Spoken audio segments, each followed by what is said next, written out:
ಉತ್ತರ ಕನ್ನಡ ಜಿಲ್ಲಾ ಕೇಂದ್ರ ಕಾರವಾರದಲ್ಲಿ ಪ್ರಯಾಣಿಕರಿಗೆ ಕೆಎಸ್ಆರ್ಟಿಸಿ ಬಸ್ ಹೊರೆಯಾಗ್ತಿದೆ. ಕಳೆದ ಹಲವು ದಿನಗಳಿಂದ ಇಲ್ಲಿನ ಬಸ್ಗಳನ್ನು ಅಂಕೋಲಕ್ಕೆ ಸ್ಥಳಾಂತರ ಮಾಡಿದ್ರಿಂದ ಪ್ರಯಾಣಿಕರು ತೀವ್ರ ತೊಂದರೆ ಕೂಡ ಅನುಭವಿಸ್ತಾ ಇದ್ದಾರೆ. ನಾನೀಗ ಕೆಎಸ್ಆರ್ಟಿಸಿ ಬಸ್ನ ಡಿಪೋ ಸಮೀಪ ಇದ್ದೇನೆ, ಗಮನಿಸ್ಬೋದು. ಇದು ಕಳೆದ ಹಲವು ತಿಂಗಳ ಹಿಂದೆ ಅಂದರೆ ಮಳೆಗಾಲದ ಸಂದರ್ಭದಲ್ಲಿ ಬಸ್ ಡಿಪೋದ ಒಳಭಾಗದಲ್ಲಿ ಮಳೆ ನೀರು ನೆಲೆ ನಿಂತಿದ್ದರಿಂದ ಬಸ್ಗಳಿಗೆ ಹಾನಿಯಾಗುತ್ತೆ ಎಂಬ ಮಾತುಗಳು ಕೇಳಿಬಂತು. ಈ ನಿಟ್ಟಿನಲ್ಲಿ ಬಸ್ಸನ್ನು ಸ್ಥಳಾಂತರಗೊಳಿಸುವ ಒಂದು ಪ್ರಯತ್ನ ಕೂಡ ನಡೆಸಿತ್ತು. ಈ ಒಂದು ಪ್ರಯತ್ನಕ್ಕೆ ಸಾರ್ವಜನಿಕರು ಕೂಡ ಅಸಮಾಧಾನಗೊಂಡು ಸ್ಥಳೀಯ ಶಾಸಕರ ಗಮನಕ್ಕೆ ತಂದರು. ಆ ಸಂದರ್ಭದಲ್ಲಿ ಶಾಸಕರಾಗಿರುವಂಥ ಸತೀಶ್ ಅವರು ಇಲ್ಲಿ ಭೇಟಿ ನೀಡಿ ಪರಿಸ್ಥಿತಿಯ ಬಗ್ಗೆ ತಿಳುಕೊಂಡಿದ್ದರು ಮತ್ತು ಯಾವುದೇ ಕಾರಣದಿಂದ ಬಸ್ ಡಿಪೋವನ್ನು ವರ್ಗಾವಣೆ ಮಾಡದಂತೆ ಸೂಚನೆಯನ್ನು ಕೂಡ ನೀಡಿದರು. ಆದಾಗ್ಯೂ ಕೂಡ ಸಂಬಂಧಪಟ್ಟ ಆ ಬಸ್ ಡಿಪೋ ಮ್ಯಾನೇಜರ್ ಕೂಡ ಇಲ್ಲಿನ ಕೆಲವೊಂದು ಬಸ್ಗಳನ್ನು ಅಂಕೋಲಕ್ಕೆ ಶಿಫ್ಟ್ ಮಾಡಿದ್ದಾರೆ. ಹೀಗಾಗಿ ಪ್ರಯಾಣಿಕರಿಗೆ ತೊಂದರೆ ಕೂಡ ಹೆಚ್ಚಾಗಿದೆ. ಒಂದು ಕಡೆ ಗ್ರಾಮೀಣ ಭಾಗದ ಅಲ್ಲಿ ಹೋಗುವಂಥ ಬಸ್ಗಳಲ್ಲಿ ಕೂಡ ಕೊರತೆ ಉಂಟಾದರೆ ವಿದ್ಯಾರ್ಥಿಗಳು ತೊಂದರೆ ಎದುರಿಸ್ತಾ ಇರುವಂಥದ್ದು.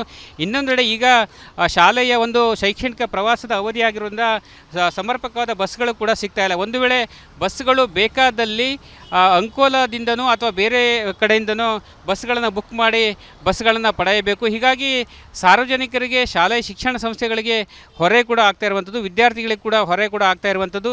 ಹೀಗಾಗಿ ಸಂಬಂಧಪಟ್ಟವರು ಈ ಬಗ್ಗೆ ಲಕ್ಷ್ಯ ಹಾಕಬೇಕೆಂಬ ಒತ್ತಾಯ ಕೇಳಿ ಬಂದಿದೆ. ಈ ಹಿಂದೆಯೂ ಕೂಡ ಉತ್ತರ ಕನ್ನಡ ಜಿಲ್ಲೆ ಕಾರವಾರದಲ್ಲಿ ಇದೀಗ ಸಮಸ್ಯೆ ಆಗಿರೋ ಅಂತ ಹೇಳಿದ್ರೆ, ಸ್ಥಳಾಂತರ ಮಾಡಿರುವ ಸಮಸ್ಯೆ ಅಂತ ಹೇಳಿದ್ರೆ, ಒಂದು ವೇಳೆ ಕಾರವಾರದಿಂದ ಪ್ರತಿನಿತ್ಯ ಕೂಡ ಮಣಿಪಾಲಕ್ಕೆ ಸಾಕಷ್ಟು ಸಂಖ್ಯೆಯಲ್ಲಿ ರೋಗಿಗಳು ಕೂಡ ಹೋಗಿ ಬರ್ತಾರೆ. ಆದರೆ ಬರುವಂಥ ಬಸ್ಗಳು ಅಂಕೋಲದಲ್ಲಿಯೇ ಎಂಡ್ ಆಗೋದ್ರಿಂದ ಅಂಕೋಲದಿಂದ ಮತ್ತೆ ಬೇರೆ ಒಂದು ಬಸ್ಗಳನ್ನು ಹಿಡಿದು ಕಾರವಾರಕ್ಕೆ ಬರಬೇಕು. ಹೀಗಾಗಿ ಪ್ರಯಾಣಿಕರು, ರೋಗಿಗಳು ತೀವ್ರ ಕಷ್ಟವನ್ನು ಕೂಡ ಅನುಭವಿಸ್ತಾ ಇದ್ದಾರೆ. ಅದಲ್ಲದೆ ಕೂಡ ಕಾರವಾರದಿಂದ ಅಂದರೆ ಈ ಹಿಂದೆ ಚಿಕ್ಕಮಗಳೂರು, ದಾವಣಗೆರೆ ಸೇರಿದಂತೆ ಬೇರೆ ಬೇರೆ ಭಾಗಗಳಿಗೆ ಬಸ್ಗಳು ಕೂಡ ತೆರಳ್ತಾ ಇದ್ದವು. ಆದರೆ ಆ ಬಸ್ಗಳಲ್ಲೂ ಕೂಡ ವ್ಯತ್ಯಯ ಕೂಡ ಆಗಿದೆ. ಯಾಕಂತೇಳಿದ್ರೆ ಬೆಳಿಗ್ಗೆ ಇಲ್ಲಿಂದ ಹೊರಡುವಂಥ ಬಸ್ಸು ಬರುವಾಗ ಕೂಡ ಅಂಕೋಲದಲ್ಲಿಯೇ ಕೊನೆಯಾಗುತ್ತೆ. ಹೀಗಾಗಿ ಬೇರೆ ಬಸ್ಸುಗಳನ್ನು ಏರಿ ಮತ್ತೆ ವಾಪಸ್ ಅಂಕೋಲಕ್ಕೆ ಬರಬೇಕಾಗಿದೆ. ಒಂದು ವೇಳೆ ಬಸ್ಸು ಸಿಕ್ಕಿದರೆ ಪ್ರಯಾಣಿಕರು ಸುಗಮವಾಗಿ ಕಾರವಾರಕ್ಕೆ ಬರಬಹುದು. ಬಸ್ ಸಿಗದೇ ಇದ್ದ ಪಕ್ಷದಲ್ಲಿ ಅಂಕೋಲದಲ್ಲಿ ಲಾಕ್ ಆಗಬೇಕಾದ ಪರಿಸ್ಥಿತಿ ಕೂಡ ನಿರ್ಮಾಣವಾಗಿದೆ. ಇದಕ್ಕೆ ಸಂಬಂಧಪಟ್ಟಂತೆ ಬಸ್ ಡಿಪೋ ಮ್ಯಾನೇಜರ್ಗಳಿಗೆ ಮಾತಾಡಿಸುವಂಥ ಪ್ರಯತ್ನ ಮಾಡಿದೆ, ಅವರು ಮಾತಾಡಲಿಕ್ಕೆ ಮುಂದೆ ಬರೋದಿಲ್ಲ. ಹೀಗಾಗಿ ಪ್ರಯಾಣಿಕರ ಪರದಾಟ ಕೂಡ ಹೆಚ್ಚಾಗಿದೆ. ಇನ್ನೊಂದೆಡೆ ಕಾರವಾರದಿಂದ ಗ್ರಾಮೀಣ ಪ್ರದೇಶಗಳಿಗೆ ಸಾಕಷ್ಟು ಸಂಖ್ಯೆಯಲ್ಲಿ ವಿದ್ಯಾರ್ಥಿಗಳು ಕೂಡ ಬಸ್ನಲ್ಲಿ ಪ್ರಯಾಣ ಮಾಡ್ತಾಯಿದ್ರು. ಆದರೆ ಈ ರೀತಿಯಾಗಿ ಬಸ್ಗಳು ಅಂಕೋಲ ಡಿಪೋಗೆ ವರ್ಗಾವಣೆ ಆಗೋದ್ರಿಂದ ಬಸ್ಗಳ ಸಂಖ್ಯೆ ಕೂಡ ಕಡಿಮೆಯಾಗಿದೆ. ಯಾಕಂತೇಳಿದ್ರೆ ಈ ಹಿಂದೆ ಸುಮಾರು 76 ಶೆಡ್ಯೂಲ್ ಇರುವಂಥ ಬಸ್ಗಳು ಈಗ 61ಕ್ಕೆ ಇಳಿದಿದೆ. ಪರಿಸ್ಥಿತಿ ಹೀಗೆ ಮುಂದುವರೆದರೆ ಪ್ರಯಾಣಿಕರಿಗೆ ಮತ್ತು ವಿದ್ಯಾರ್ಥಿಗಳಿಗೆ ತೀವ್ರ ತೊಂದರೆ ಕೂಡ ಆಗ್ತಾ ಇರುವಂಥದ್ದು. ಹೀಗಾಗಿ ಸಂಬಂಧಪಟ್ಟ ಸಾರಿಗೆ ಇಲಾಖೆ ಅಧಿಕಾರಿಗಳು ಈ ನಿಟ್ಟಿನಲ್ಲಿ ಲಕ್ಷ್ಯ ಹಾಕಿ ಕಾರವಾರದ ಪ್ರಯಾಣಿಕರಿಗೆ, ನಾಗರಿಕರಿಗೆ ಆಗುವಂಥ ಕಷ್ಟವನ್ನು ಕೂಡ ತಪ್ಪಿಸಬೇಕಾಗಿದೆ. ಯಾಕಂತೇಳಿದ್ರೆ ಈಗಾಗಲೇ ಬಸ್ಗಳ ಕೊರತೆ ಒಂದೆಡೆ ಆದರೆ ಮತ್ತೊಂದೆಡೆ ಸಮರ್ಪಕವಾಗಿ ಅಂದರೆ ಸಮಯಕ್ಕೆ ಸರಿಯಾಗಿ ಬಸ್ಸುಗಳು ಬಾರದೇ ಇರೋದ್ರಿಂದ ವಿದ್ಯಾರ್ಥಿಗಳು ಕಷ್ಟ ಅನುಭವಿಸ್ತಾರೆ. ಇನ್ನೊಂದೆಡೆ ಶೈಕ್ಷಣಿಕ ಪ್ರವಾಸದ ಅವಧಿಯಾಗಿದ್ದರಿಂದ ಎಲ್ಲಿಯೋ ಅಂಕೋಲದಿಂದ ಬಸ್ಗಳನ್ನು ಬುಕ್ ಮಾಡಿ ಸಾರ್ವಜನಿಕರು ಹೆಚ್ಚಿನ ಹಣವನ್ನು ಕೊಡುವ ಬದಲು ಕಾರವಾರದಿಂದನೇ ಬಸ್ಗಳು ಆಪರೇಟ್ ಆಗಬೇಕು. ಆ ನಿಟ್ಟಿನಲ್ಲಿ ಪ್ರಯಾಣಿಕರಿಗೆ ಆಗುವಂಥ ಹೊರೆಗಳು ಕೂಡ ಕಡಿಮೆ ಆಗಬೇಕೆಂಬ ಅಭಿಪ್ರಾಯ ವ್ಯಕ್ತವಾಗಿದೆ. ಹೀಗಾಗಿ ಸಂಬಂಧಪಟ್ಟ ಅಧಿಕಾರಿಗಳು ಆ ನಿಟ್ಟಿನಲ್ಲಿ ಪ್ರಯತ್ನಿಸ್ತಾರ ಅಥವಾ ಕ್ರಮಕ್ಕೆ ಮುಂದಾಗ್ತಾರ ಕಾದು ನೋಡಬೇಕಾಗಿದೆ. ಕ್ಯಾಮ್ರಾ ಪರ್ಸನ್ ಕಿಶನ್ ಗುರು ಜೊತೆ ನಾನು ಶೇಷಗಿರಿ ಮುಂಡಳ್ಳಿ, ರಿಪಬ್ಲಿಕ್ ಕನ್ನಡ, ಕಾರವಾರ. ಉತ್ತರ ಕನ್ನಡ ಜಿಲ್ಲಾ ಕೇಂದ್ರ ಕಾರವಾರದಲ್ಲಿ ಪ್ರಯಾಣಿಕರಿಗೆ ಕೆಎಸ್ಆರ್ಟಿಸಿ ಬಸ್ ಹೊರೆಯಾಗ್ತಿದೆ. ಕಳೆದ ಹಲವು ದಿನಗಳಿಂದ ಇಲ್ಲಿನ ಬಸ್ಗಳನ್ನು ಅಂಕೋಲಕ್ಕೆ ಸ್ಥಳಾಂತರ ಮಾಡಿದ್ರಿಂದ ಪ್ರಯಾಣಿಕರು ತೀವ್ರ ತೊಂದರೆ ಕೂಡ ಅನುಭವಿಸ್ತಾ ಇದ್ದಾರೆ. ನಾನೀಗ ಕೆಎಸ್ಆರ್ಟಿಸಿ ಬಸ್ನ ಡಿಪೋ ಸಮೀಪ ಇದ್ದೇನೆ, ಗಮನಿಸ್ಬೋದು. ಇದು ಕಳೆದ ಹಲವು ತಿಂಗಳ ಹಿಂದೆ ಅಂದರೆ ಮಳೆಗಾಲದ ಸಂದರ್ಭದಲ್ಲಿ ಬಸ್ ಡಿಪೋದ ಒಳಭಾಗದಲ್ಲಿ ಮಳೆ ನೀರು ನೆಲೆ ನಿಂತಿದ್ದರಿಂದ ಬಸ್ಗಳಿಗೆ ಹಾನಿಯಾಗುತ್ತೆ ಎಂಬ ಮಾತುಗಳು ಕೇಳಿಬಂತು. ಈ ನಿಟ್ಟಿನಲ್ಲಿ ಬಸ್ಸನ್ನು ಸ್ಥಳಾಂತರಗೊಳಿಸುವ ಒಂದು ಪ್ರಯತ್ನ ಕೂಡ ನಡೆಸಿತ್ತು.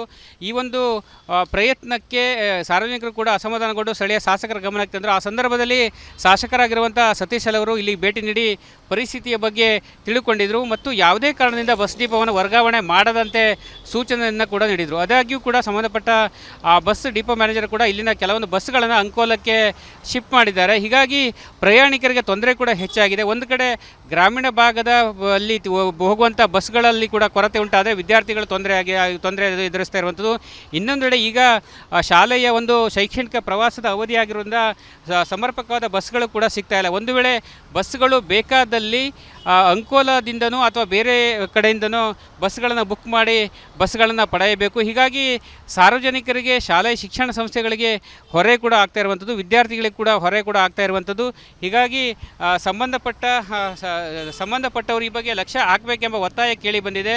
ಈ ಹಿಂದೆಯೂ ಕೂಡ ಉತ್ತರ ಕನ್ನಡ ಜಿಲ್ಲೆ ಕಾರವಾರದಲ್ಲಿ ಇದೀಗ ಸಮಸ್ಯೆ ಆಗಿರೋ ಅಂತ ಹೇಳಿದ್ರೆ, ಸ್ಥಳಾಂತರ ಮಾಡಿರುವ ಸಮಸ್ಯೆ ಅಂತ ಹೇಳಿದ್ರೆ, ಒಂದು ವೇಳೆ ಕಾರವಾರದಿಂದ ಪ್ರತಿನಿತ್ಯ ಕೂಡ ಮಣಿಪಾಲಕ್ಕೆ ಸಾಕಷ್ಟು ಸಂಖ್ಯೆಯಲ್ಲಿ ರೋಗಿಗಳು ಕೂಡ ಹೋಗಿ ಬರ್ತಾರೆ. ಆದರೆ ಬರುವಂಥ ಬಸ್ಗಳು ಅಂಕೋಲದಲ್ಲಿಯೇ ಎಂಡ್ ಆಗೋದ್ರಿಂದ ಅಂಕೋಲದಿಂದ ಮತ್ತೆ ಬೇರೆ ಒಂದು ಬಸ್ಗಳನ್ನು ಹಿಡಿದು ಕಾರವಾರಕ್ಕೆ ಬರಬೇಕು. ಹೀಗಾಗಿ ಪ್ರಯಾಣಿಕರು, ರೋಗಿಗಳು ತೀವ್ರ ಕಷ್ಟವನ್ನು ಕೂಡ ಅನುಭವಿಸ್ತಾ ಇದ್ದಾರೆ. ಅದಲ್ಲದೆ ಕೂಡ ಕಾರವಾರದಿಂದ ಅಂದರೆ ಈ ಹಿಂದೆ ಚಿಕ್ಕಮಗಳೂರು, ದಾವಣಗೆರೆ ಸೇರಿದಂತೆ ಬೇರೆ ಬೇರೆ ಭಾಗಗಳಿಗೆ ಬಸ್ಗಳು ಕೂಡ ತೆರಳ್ತಾ ಇದ್ದವು. ಆದರೆ ಆ ಬಸ್ಗಳಲ್ಲೂ ಕೂಡ ವ್ಯತ್ಯಯ ಕೂಡ ಆಗಿದೆ. ಯಾಕಂತೇಳಿದ್ರೆ ಬೆಳಿಗ್ಗೆ ಇಲ್ಲಿಂದ ಹೊರಡುವಂಥ ಬಸ್ಸು ಬರುವಾಗ ಕೂಡ ಅಂಕೋಲದಲ್ಲಿಯೇ ಕೊನೆಯಾಗುತ್ತೆ. ಹೀಗಾಗಿ ಬೇರೆ ಬಸ್ಸುಗಳನ್ನು ಏರಿ ಮತ್ತೆ ವಾಪಸ್ ಅಂಕೋಲಕ್ಕೆ ಬರಬೇಕಾಗಿದೆ. ಒಂದು ವೇಳೆ ಬಸ್ಸು ಸಿಕ್ಕಿದರೆ ಪ್ರಯಾಣಿಕರು ಸುಗಮವಾಗಿ ಕಾರವಾರಕ್ಕೆ ಬರಬಹುದು. ಬಸ್ ಸಿಗದೇ ಇದ್ದ ಪಕ್ಷದಲ್ಲಿ ಅಂಕೋಲದಲ್ಲಿ ಲಾಕ್ ಆಗಬೇಕಾದ ಪರಿಸ್ಥಿತಿ ಕೂಡ ನಿರ್ಮಾಣವಾಗಿದೆ. ಇದಕ್ಕೆ ಸಂಬಂಧಪಟ್ಟಂತೆ ಬಸ್ ಡಿಪೋ ಮ್ಯಾನೇಜರ್ಗಳಿಗೆ ಮಾತಾಡಿಸುವಂಥ ಪ್ರಯತ್ನ ಮಾಡಿದೆ, ಅವರು ಮಾತಾಡಲಿಕ್ಕೆ ಮುಂದೆ ಬರೋದಿಲ್ಲ. ಹೀಗಾಗಿ ಪ್ರಯಾಣಿಕರ ಪರದಾಟ ಕೂಡ ಹೆಚ್ಚಾಗಿದೆ. ಇನ್ನೊಂದೆಡೆ ಕಾರವಾರದಿಂದ ಗ್ರಾಮೀಣ ಪ್ರದೇಶಗಳಿಗೆ ಸಾಕಷ್ಟು ಸಂಖ್ಯೆಯಲ್ಲಿ ವಿದ್ಯಾರ್ಥಿಗಳು ಕೂಡ ಬಸ್ನಲ್ಲಿ ಪ್ರಯಾಣ ಮಾಡ್ತಾಯಿದ್ರು. ಆದರೆ ಈ ರೀತಿಯಾಗಿ ಬಸ್ಗಳು ಅಂಕೋಲ ಡಿಪೋಗೆ ವರ್ಗಾವಣೆ ಆಗೋದ್ರಿಂದ ಬಸ್ಗಳ ಸಂಖ್ಯೆ ಕೂಡ ಕಡಿಮೆಯಾಗಿದೆ. ಯಾಕಂತೇಳಿದ್ರೆ ಈ ಹಿಂದೆ ಸುಮಾರು 76 ಶೆಡ್ಯೂಲ್ ಇರುವಂಥ ಬಸ್ಗಳು ಈಗ 61ಕ್ಕೆ ಇಳಿದಿದೆ. ಪರಿಸ್ಥಿತಿ ಹೀಗೆ ಮುಂದುವರೆದರೆ ಪ್ರಯಾಣಿಕರಿಗೆ ಮತ್ತು ವಿದ್ಯಾರ್ಥಿಗಳಿಗೆ ತೀವ್ರ ತೊಂದರೆ ಕೂಡ ಆಗ್ತಾ ಇರುವಂಥದ್ದು. ಹೀಗಾಗಿ ಸಂಬಂಧಪಟ್ಟ ಸಾರಿಗೆ ಇಲಾಖೆ ಅಧಿಕಾರಿಗಳು ಈ ನಿಟ್ಟಿನಲ್ಲಿ ಲಕ್ಷ್ಯ ಹಾಕಿ ಕಾರವಾರದ ಪ್ರಯಾಣಿಕರಿಗೆ, ನಾಗರಿಕರಿಗೆ ಆಗುವಂಥ ಕಷ್ಟವನ್ನು ಕೂಡ ತಪ್ಪಿಸಬೇಕಾಗಿದೆ. ಯಾಕಂತೇಳಿದ್ರೆ ಈಗಾಗಲೇ ಬಸ್ಗಳ ಕೊರತೆ ಒಂದೆಡೆ ಆದರೆ ಮತ್ತೊಂದೆಡೆ ಸಮರ್ಪಕವಾಗಿ ಅಂದರೆ ಸಮಯಕ್ಕೆ ಸರಿಯಾಗಿ ಬಸ್ಸುಗಳು ಬಾರದೇ ಇರೋದ್ರಿಂದ ವಿದ್ಯಾರ್ಥಿಗಳು ಕಷ್ಟ ಅನುಭವಿಸ್ತಾರೆ. ಇನ್ನೊಂದೆಡೆ ಶೈಕ್ಷಣಿಕ ಪ್ರವಾಸದ ಅವಧಿಯಾಗಿದ್ದರಿಂದ ಎಲ್ಲಿಯೋ ಅಂಕೋಲದಿಂದ ಬಸ್ಗಳನ್ನು ಬುಕ್ ಮಾಡಿ ಸಾರ್ವಜನಿಕರು ಹೆಚ್ಚಿನ ಹಣವನ್ನು ಕೊಡುವ ಬದಲು ಕಾರವಾರದಿಂದನೇ ಬಸ್ಗಳು ಆಪರೇಟ್ ಆಗಬೇಕು. ಆ ನಿಟ್ಟಿನಲ್ಲಿ ಪ್ರಯಾಣಿಕರಿಗೆ ಆಗುವಂಥ ಹೊರೆಗಳು ಕೂಡ ಕಡಿಮೆ ಆಗಬೇಕೆಂಬ ಅಭಿಪ್ರಾಯ ವ್ಯಕ್ತವಾಗಿದೆ. ಹೀಗಾಗಿ ಸಂಬಂಧಪಟ್ಟ ಅಧಿಕಾರಿಗಳು ಆ ನಿಟ್ಟಿನಲ್ಲಿ ಪ್ರಯತ್ನಿಸ್ತಾರಾ ಅಥವಾ ಕ್ರಮಕ್ಕೆ ಮುಂದಾಗ್ತಾರಾ ಕಾದು ನೋಡಬೇಕಾಗಿದೆ. ಕ್ಯಾಮರಾ ಪರ್ಸನ್ ಕಿಶನ್ ಗುರು ಜೊತೆ ನಾನು ಶೇಷಗಿರಿ ಮುಂಡಳ್ಳಿ, ರಿಪಬ್ಲಿಕ್ ಕನ್ನಡ, ಕಾರವಾರ. ಉತ್ತರ ಕನ್ನಡ ಜಿಲ್ಲಾ ಕೇಂದ್ರ ಕಾರವಾರದಲ್ಲಿ ಪ್ರಯಾಣಿಕರಿಗೆ KSRTC ಬಸ್ ಹೊರೆಯಾಗ್ತಾಯಿದೆ. ಕಳೆದ ಹಲವು ದಿನಗಳಿಂದ ಇಲ್ಲಿನ ಬಸ್ಗಳನ್ನು ಅಂಕೋಲಕ್ಕೆ ಸ್ಥಳಾಂತರ ಮಾಡಿದ್ರಿಂದ ಪ್ರಯಾಣಿಕರು ತೀವ್ರ ತೊಂದರೆ ಕೂಡ ಅನುಭವಿಸ್ತಾ ಇದ್ದಾರೆ. ನಾನೀಗ KSRTC ಬಸ್ನ ಡಿಪೋ ಸಮೀಪ ಇದನ್ನು ಗಮನಿಸ್ಬೋದು. ಇದು ಕಳೆದ ಹಲವು ತಿಂಗಳ ಹಿಂದೆ ಅಂದರೆ ಮಳೆಗಾಲದ ಸಂದರ್ಭದಲ್ಲಿ ಬಸ್ ಡಿಪೋದ ಒಳಭಾಗದಲ್ಲಿ ಮಳೆ ನೀರು ನೆಲೆ ನಿಂತಿದ್ದರಿಂದ ಬಸ್ಗಳಿಗೆ ಹಾನಿಯಾಗುತ್ತೆ ಎಂಬ ಮಾತುಗಳು ಕೇಳಿಬಂದಿತ್ತು. ಈ ನಿಟ್ಟಿನಲ್ಲಿ ಬಸ್ಸನ್ನು ಸ್ಥಳಾಂತರಗೊಳಿಸುವ ಒಂದು ಪ್ರಯತ್ನ ಕೂಡ ನಡೆಸಿತ್ತು. ಈ ಒಂದು ಪ್ರಯತ್ನಕ್ಕೆ ಸಾರ್ವಜನಿಕರು ಕೂಡ ಅಸಮಾಧಾನಗೊಂಡು ಸ್ಥಳೀಯ ಶಾಸಕರ ಗಮನಕ್ಕೆ ತಂದರು. ಆ ಸಂದರ್ಭದಲ್ಲಿ ಶಾಸಕರಾಗಿರುವಂಥ ಸತೀಶ್ ಅವರು ಇಲ್ಲಿ ಭೇಟಿ ನೀಡಿ ಪರಿಸ್ಥಿತಿಯ ಬಗ್ಗೆ ತಿಳುಕೊಂಡಿದ್ದರು ಮತ್ತು ಯಾವುದೇ ಕಾರಣದಿಂದ ಬಸ್ ಡಿಪೋವನ್ನು ವರ್ಗಾವಣೆ ಮಾಡದಂತೆ ಸೂಚನೆಯನ್ನು ಕೂಡ ನೀಡಿದರು. ಆದಾಗ್ಯೂ ಕೂಡ ಸಂಬಂಧಪಟ್ಟ ಆ ಬಸ್ ಡಿಪೋ ಮ್ಯಾನೇಜರ್ ಕೂಡ ಇಲ್ಲಿನ ಕೆಲವೊಂದು ಬಸ್ಗಳನ್ನು ಅಂಕೋಲಕ್ಕೆ ಶಿಫ್ಟ್ ಮಾಡಿದ್ದಾರೆ. ಹೀಗಾಗಿ ಪ್ರಯಾಣಿಕರಿಗೆ ತೊಂದರೆ ಕೂಡ ಹೆಚ್ಚಾಗಿದೆ. ಒಂದು ಕಡೆ ಗ್ರಾಮೀಣ ಭಾಗದ ಅಲ್ಲಿ ಹೋಗುವಂಥ ಬಸ್ಗಳಲ್ಲಿ ಕೂಡ ಕೊರತೆ ಉಂಟಾದರೆ ವಿದ್ಯಾರ್ಥಿಗಳು ತೊಂದರೆ ಎದುರಿಸ್ತಾ ಇರುವಂಥದ್ದು. ಇನ್ನೊಂದೆಡೆ ಈಗ ಶಾಲೆಯ ಒಂದು ಶೈಕ್ಷಣಿಕ ಪ್ರವಾಸದ ಅವಧಿಯಾಗಿರೋದ್ರಿಂದ ಸಮರ್ಪಕವಾದ ಬಸ್ಗಳು ಕೂಡ ಸಿಗ್ತಾ ಇಲ್ಲ. ಒಂದು ವೇಳೆ ಬಸ್ಗಳು ಬೇಕಾದಲ್ಲಿ ಅಂಕೋಲಾದಿಂದನೂ ಅಥವಾ ಬೇರೆ ಕಡೆಯಿಂದನೂ ಬಸ್ಗಳನ್ನು ಬುಕ್ ಮಾಡಿ ಬಸ್ಗಳನ್ನು ಪಡೆಯಬೇಕು. ಹೀಗಾಗಿ ಸಾರ್ವಜನಿಕರಿಗೆ, ಶಾಲೆ ಶಿಕ್ಷಣ ಸಂಸ್ಥೆಗಳಿಗೆ ಹೊರೆ ಕೂಡ ಆಗ್ತಾ ಇರುವಂಥದ್ದು, ವಿದ್ಯಾರ್ಥಿಗಳಿಗೆ ಕೂಡ ಹೊರೆ ಕೂಡ ಆಗ್ತಾ ಇರುವಂಥದ್ದು. ಹೀಗಾಗಿ ಸಂಬಂಧಪಟ್ಟವರು ಈ ಬಗ್ಗೆ ಲಕ್ಷ್ಯ ಹಾಕಬೇಕೆಂಬ ಒತ್ತಾಯ ಕೇಳಿ ಬಂದಿದೆ.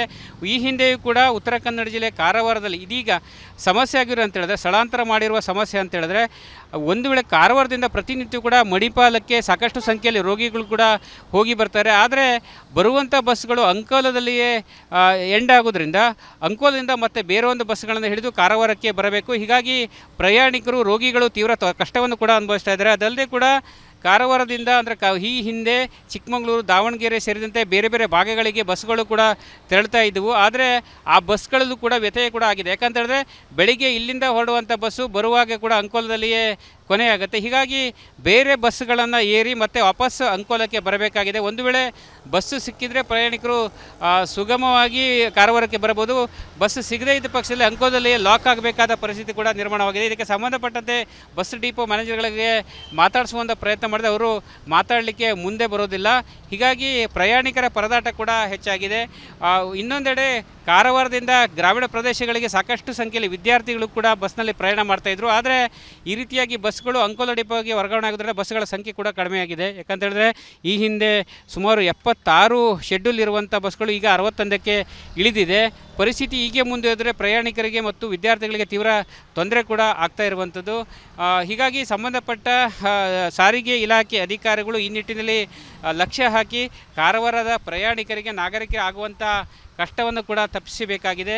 ಯಾಕಂತೇಳಿದ್ರೆ ಈಗಾಗಲೇ ಬಸ್ಗಳ ಕೊರತೆ ಒಂದೆಡೆ ಆದರೆ ಮತ್ತೊಂದೆಡೆ ಸಮರ್ಪಕವಾಗಿ ಅಂದರೆ ಸಮಯಕ್ಕೆ ಸರಿಯಾಗಿ ಬಸ್ಸುಗಳು ಬಾರದೇ ಇರೋದ್ರಿಂದ ವಿದ್ಯಾರ್ಥಿಗಳು ಕಷ್ಟ ಅನುಭವಿಸ್ತಾರೆ. ಇನ್ನೊಂದೆಡೆ ಶೈಕ್ಷಣಿಕ ಪ್ರವಾಸದ ಅವಧಿಯಾಗಿದ್ದರಿಂದ ಎಲ್ಲಿಯೋ ಅಂಕೋಲದಿಂದ ಬಸ್ಗಳನ್ನು ಬುಕ್ ಮಾಡಿ ಸಾರ್ವಜನಿಕರು ಹೆಚ್ಚಿನ ಹಣವನ್ನು ಕೊಡುವ ಬದಲು ಕಾರವಾರದಿಂದನೇ ಬಸ್ಗಳು ಆಪರೇಟ್ ಆಗಬೇಕು. ಆ ನಿಟ್ಟಿನಲ್ಲಿ ಪ್ರಯಾಣಿಕರಿಗೆ ಆಗುವಂಥ ಹೊರೆಗಳು ಕೂಡ ಕಡಿಮೆ ಆಗಬೇಕೆಂಬ ಅಭಿಪ್ರಾಯ ವ್ಯಕ್ತವಾಗಿದೆ. ಹೀಗಾಗಿ ಸಂಬಂಧಪಟ್ಟ ಅಧಿಕಾರಿಗಳು ಆ ನಿಟ್ಟಿನಲ್ಲಿ ಪ್ರಯತ್ನಿಸ್ತಾರ ಅಥವಾ ಕ್ರಮಕ್ಕೆ ಮುಂದಾಗ್ತಾರ ಕಾದು ನೋಡಬೇಕಾಗಿದೆ. ಕ್ಯಾಮ್ರಾ ಪರ್ಸನ್ ಕಿಶನ್ ಗುರು ಜೊತೆ ನಾನು ಶೇಷಗಿರಿ ಮುಂಡಳ್ಳಿ, ರಿಪಬ್ಲಿಕ್ ಕನ್ನಡ, ಕಾರವಾರ.